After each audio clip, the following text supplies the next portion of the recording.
Welcome home. I'm Dr.Thema, a minister, licensed psychologist, and sacred artist. And this is Homecoming, a podcast to facilitate your journey home to yourself. While I will provide weekly inspiration and mental health tips, this podcast is not the same as personalized therapy. I'm so excited you're on the journey. If you want to request specific topics or to submit a poem for me to read on the podcast, email me at homecomingpodcast@gmail.com. Also, to build our community, don't forget to like, subscribe, and share. Let's begin. Welcome home, Cojourners. I'm glad you're here for another episode, and I'm excited we have a poem submission for this week, and the poem comes from Maria Garcia. The piece is entitled, The Year of the Horse. In my wildness, I was unencumbered by the bonds of love, commitment. I was free, or so I thought. I didn't realize I was corralled by fear, bridled by loneliness. I ran and ran and ran for miles, unaware I was running in circles, confined and safe, until I found the gate opened. I ran with abandon, ate sweet grass, and reveled in the fresh air, awed by the endless horizon. Beautiful, Maria, beautiful. It is so important as we come home to ourselves that we realize the ways in which we are often running in circles, running in place, trying to keep ourselves safe when we really want to live an abundant life, a fulfilled life, when we are seeking freedom and liberation on the inside, but fear can keep us confined from that which is our possibility. And so I am so grateful for you sharing your poem with us. And I would encourage all of you, if you write poems or vows to yourself that you like me to share on the podcast, please send it to me at homecomingpodcast@gmail.com. For today, our topic is coping with feeling overwhelmed. Coping with feeling overwhelmed. There is so much that we are facing, so much that is on your plate. And for some of us, we enter into seasons where it is beyond stress, where you literally feel like you are on the edge, that you are breaking, that you cannot carry it anymore, that it is just too much. You have the desire for everything to not only slow down, but for it to stop. That there was a building of pressure, and then it gets to a tipping point where it is affecting your mental health, your physical health. When you are overwhelmed, you may be irritated. When you are overwhelmed, you may feel exhausted.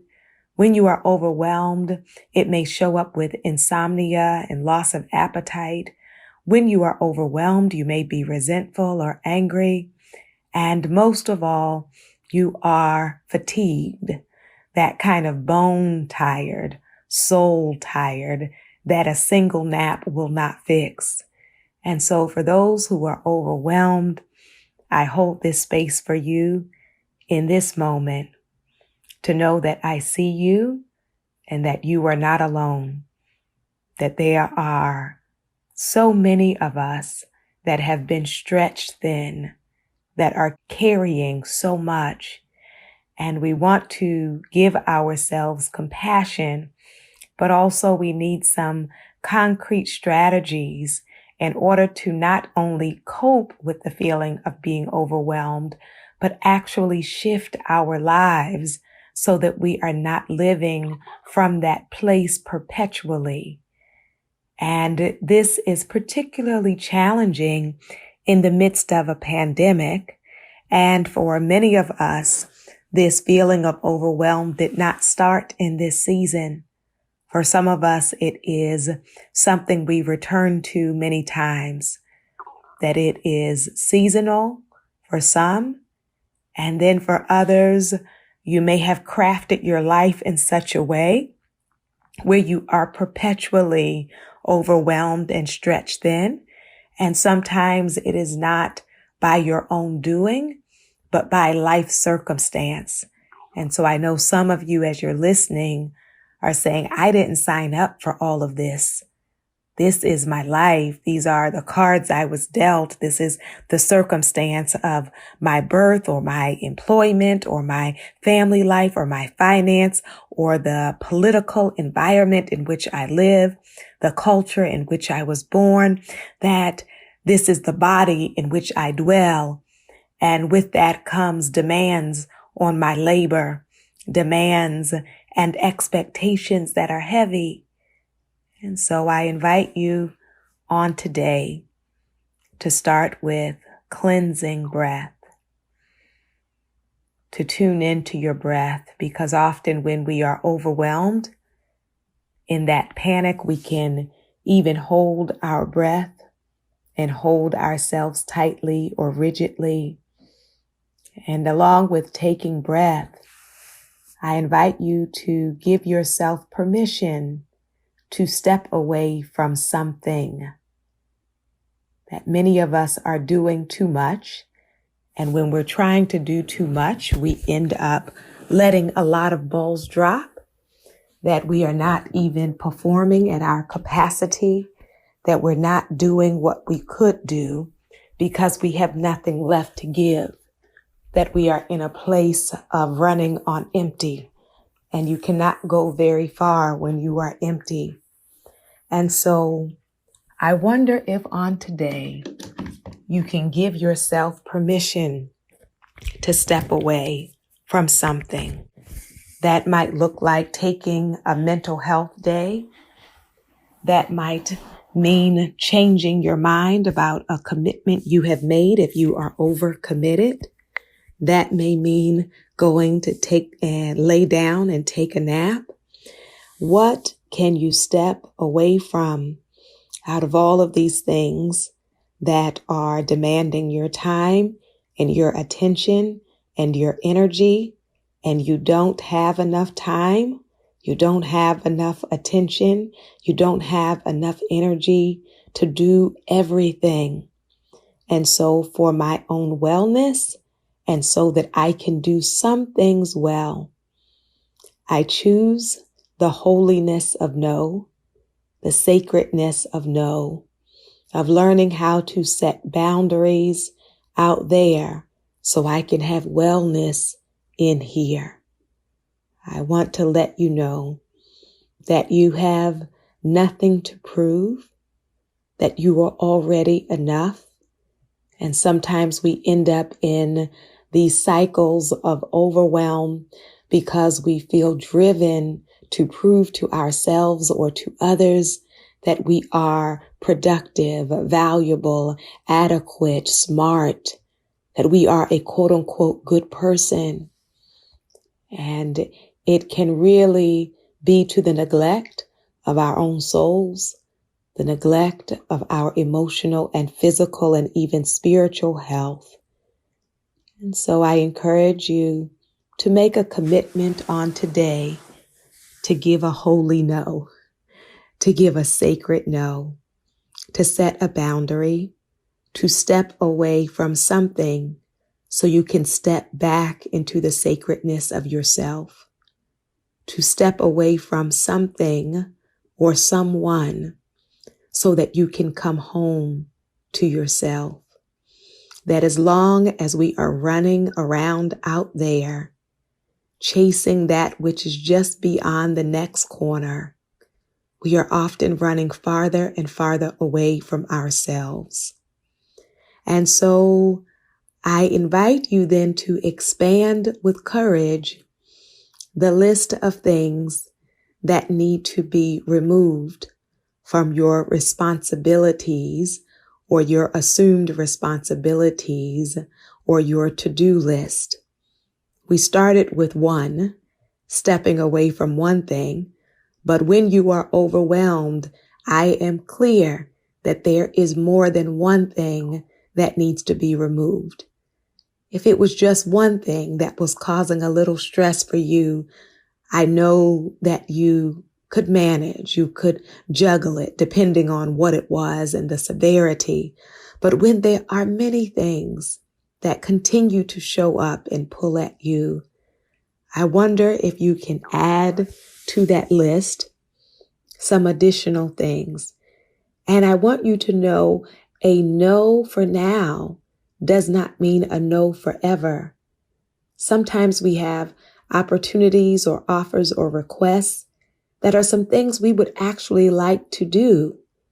And yet the reality is there just is not enough time, not enough hours in the day, not enough energy in your body. There's just not enough. And so for some of us, these no's may be temporary, that I would like to do this in the future. I would like to help you out in this particular way, but I cannot do it in this season, in this moment. I cannot do it this week, or I cannot do it today, or I cannot do it this month. And I know for some of you, you were raised to never say you can't, right? That all things are possible. And so if saying I cannot do it doesn't work for you, I invite you to consider I choose not to do it because I want to only do things that I can give full attention to. And this request deserves more attention and time than I have to give at this time. Yes? So first have your one thing or one person or one role that you're willing to take pause from, to step away from, and you decide if that is temporary or permanent. And then if you can expand from the one thing to more than one thing so that you can begin decluttering your life. When you have so much on you that even at night you are dreaming about or staying away thinking about all of the things pressing on you, it may be time to clear some space. Clear some space so that you can breathe. Clear some space so that you can heal. Clear some space so that you can flourish. Not only that, when we are overwhelmed, along with taking breath and setting boundaries and being willing to say no, it is also important for us to develop the capacity to ask for help. So many of us are trying to be a one-person show, trying to be a mini Messiah, trying to prove that we don't need anyone. And again, some of us were raised with that mantra, I got it, I got it. No, I don't need anything. No, I don't want anybody to know I'm struggling. No, I want to convince people that I am a superhero and I never bend, I never break, I never cry. And the reality is we are human beings and that sometimes it gets too heavy. And I encourage you not to wait until you have completely collapsed before you ask for help. Sometimes we will say, I don't want to be a bother while we are taking on everybody else's stuff, while also trying to carry our own. And those who love you, those who care about you, or those who care about the larger piece that you're working on will want it to do well and want you to be well. It is a gift of intimacy to allow people to help you. It is a sacred trust to let people know that you need support, that you need help, that there is space and room in your life for other people to be a part of your journey and of your process.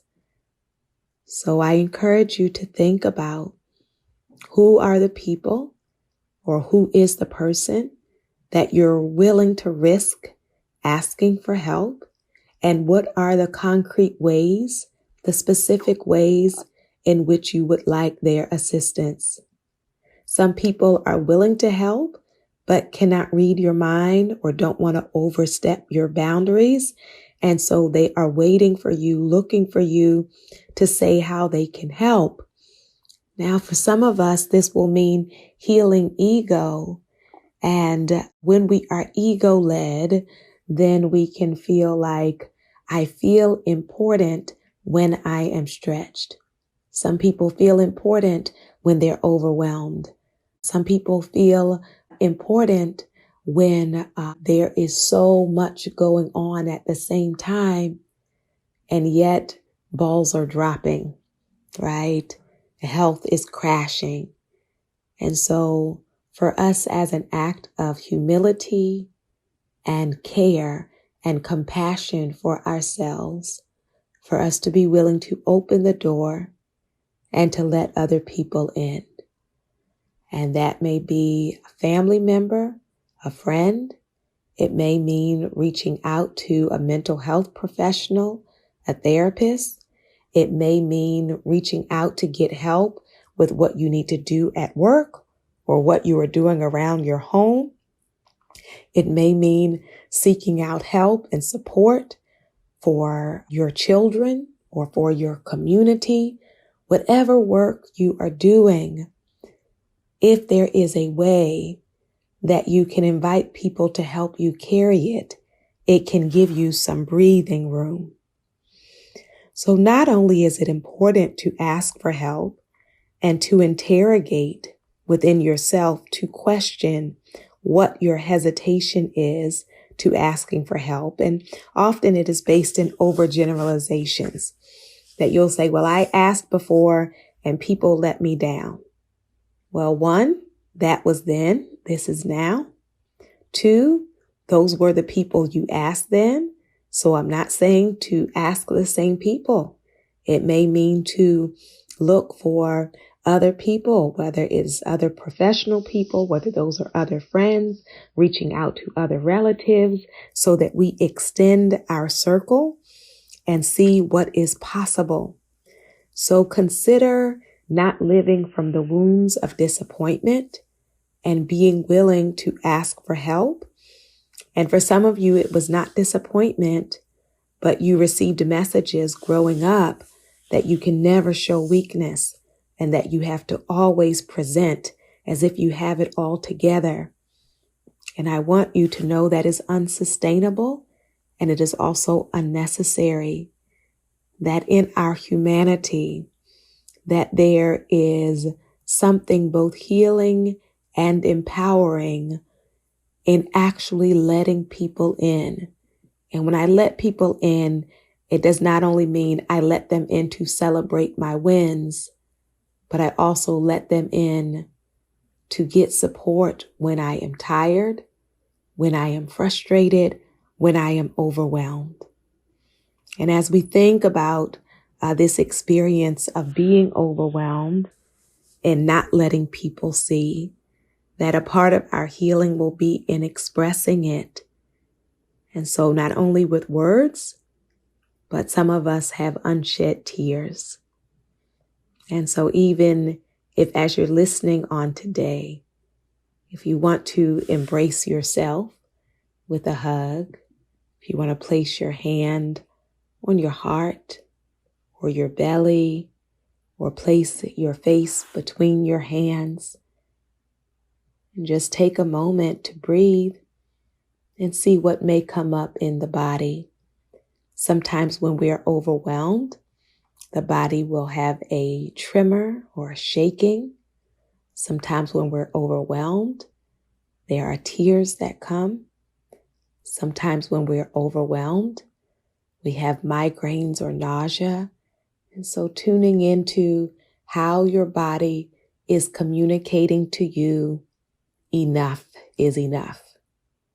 For us not to ignore the signals in our body, but for us to respond with compassion so that we can actually live well, so that we can actually be well. So I want to encourage you to start expressing yourself more to others and also to yourself, so that the overwhelm does not have to be a secret.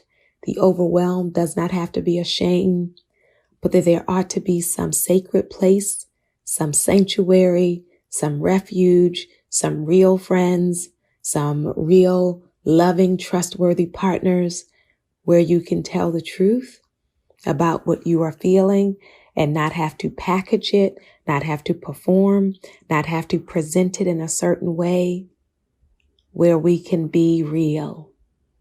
I invite you to get real with the overwhelm, and in the realness, the healing begins to come, because it is additional labor pretending like you have it all together when you can feel it cracking and crumbling on the inside. Not only that, but to address our overwhelm, we also need to adjust our expectations of ourselves, for ourselves.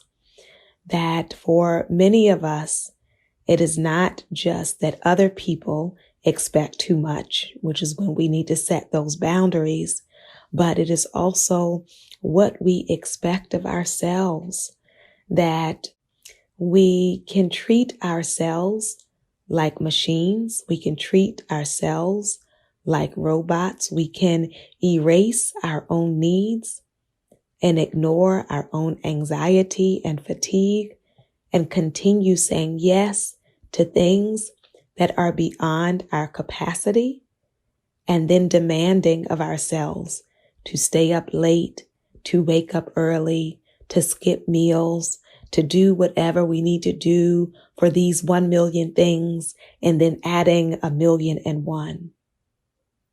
And I want you to know the truth is you are brilliant, you are gifted, you are capable, and you are a human being. And your wellness and your balance are important.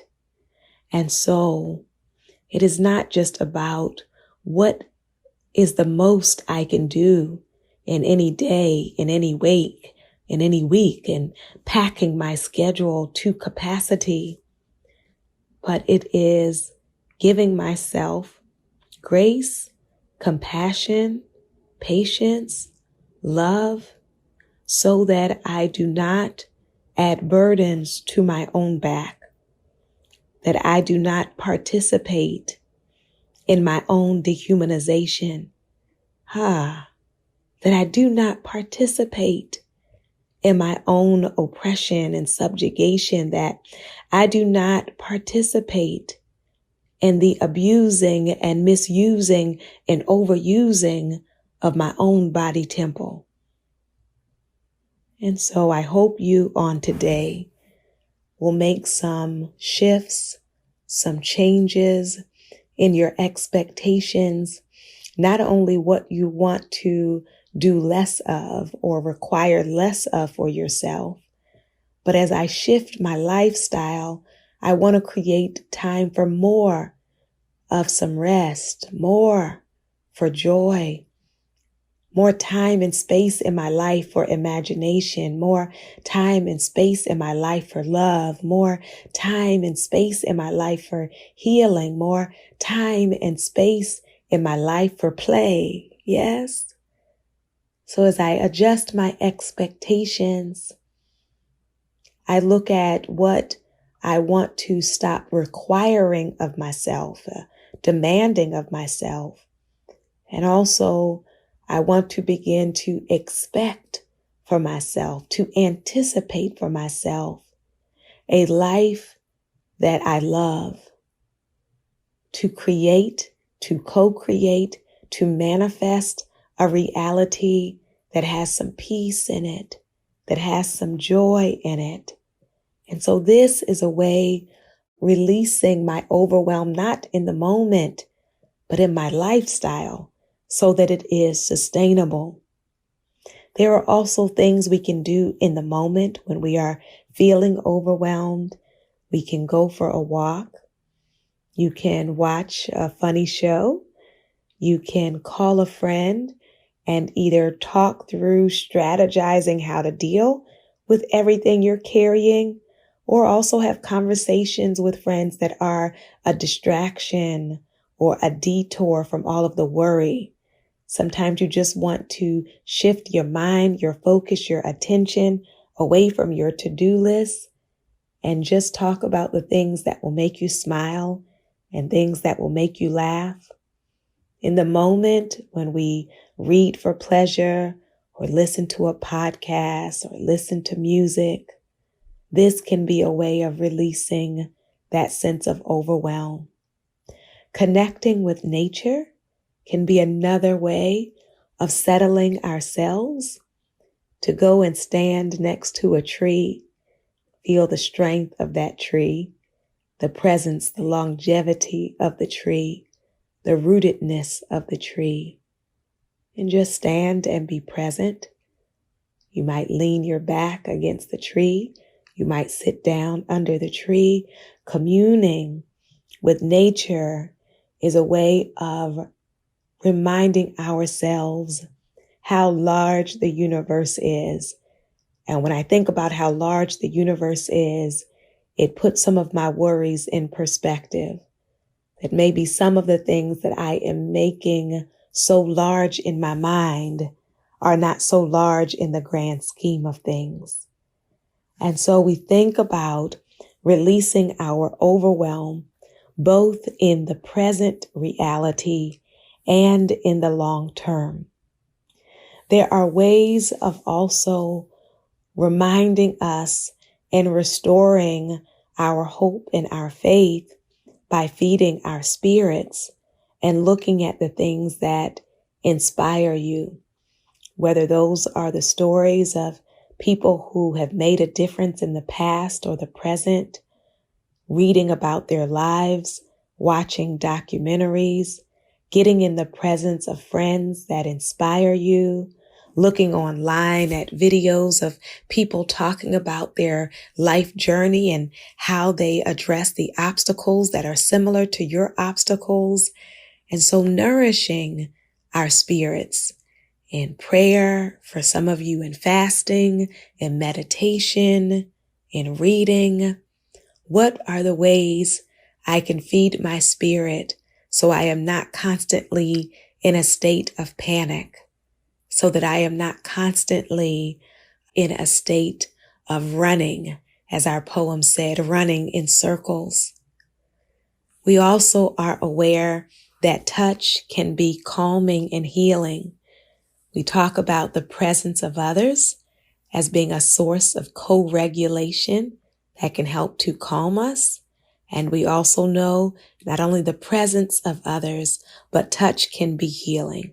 So whether that is an embrace, whether that is holding hands, whether that is making love, whether that is even self-massage, resting your hands on your heart, getting a manicure, whatever it is, to think about what are the ways that I enjoy touch? What are the forms of touch that are available to me, that are healthy for me, that restore me, so that I am reminded of this precious temple, this body that deserves care and rest and pleasure and joy. I invite your soul to tell your heart, mind, body, and spirit, welcome home.